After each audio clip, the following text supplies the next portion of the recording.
Lovies kitchen. आज हम बनाएंगे मिल्क रोल्स। इसके लिए हमें चाहिए half litre soda, half litre milk,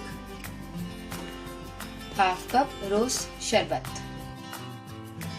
अब हम बाउल में रोज शरबत डालेंगे, इसमें दूध डालेंगे और इसको अच्छे से मिक्स कर लेंगे। इसमें हम शुगर का यूज नहीं करेंगे क्योंकि शरबत मीठा होता है। अगर आपको ज्यादा मीठा चाहिए तो आप इसमें शरबत और डाल लेंगे।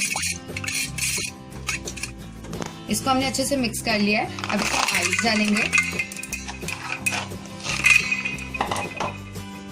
आप इसको जरूर ट्राई करें, ये गर्मी में पीने में बहुत ही रिफ्रेशिंग होता है। अब इसमें हम सोडा डालेंगे, इसको मिक्स कर लेंगे।